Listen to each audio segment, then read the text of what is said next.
Prologue. The anxiety of the Queen. Dreams are confusing things. Sometimes they're what the spirits want to show us. Sometimes they're manifestations of our inner thoughts and feelings. Liam, Spirit of Dreams, A Wanderer and a Dreamer, by Alma the Wanderer. The libretto for Duveris echoed through the hall of law, along with the groans of the Lovel. Footnote. Duveris is the Sylish word for trobberets and also an opera. And the Lovel is the Lepusian-Sylish legislature with which the Lepusian and Sylish monarchs share their power. And footnote. I sighed, another filibuster, another waste of time. For some reason, the Lovel thought that the need for frequent meetings due to being 17 years into a violent war that had almost completely drained our treasury gave them the perfect chance to recite epic poetry and libretti instead of getting things done. But this year, Francis and I had tried multiple times to ban filibusters during wars and other emergencies, but we had been met nearly every time with a near-unanimous vote against them. We had resorted to bribery and threats, the latter of which we never followed up on, to get that bill passed, and the vote had barely changed. It was just like parenting. Perhaps we should not have given them so much power, I thought. Yes, too much power in one pair of hands was dangerous, but many people with little power was not much better. The former led to tyranny, while the latter led to anarchy. Just as the libretto was coming to an end and it seemed like we could get back to work, a young Kloniaf crashed through the window and landed on the floor with a sickening crack, screaming that our defenses had been broken.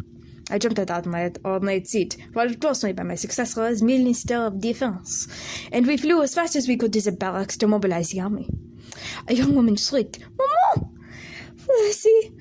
I stopped and momentarily considered running back to the Hall of Law, but steered myself as Joubois would have wanted. Instead continuing with the Minister of Defense. Footnotes. Maman is the Sylish word for mom. And Joubois is a prominent Sylish noble family that once had a rivalry with the House of Dolan, but that ended with the marriage of Queen Medea of Mida and King Pax X. End footnote. We burst through the door and looked around, but there was nobody to be found. Nobody alive, at least. I speared on my back, the burning pain of iron dulled slightly by my underclothes and leather bodice. "Surrender, or we will burn your city to the ground," someone behind me said.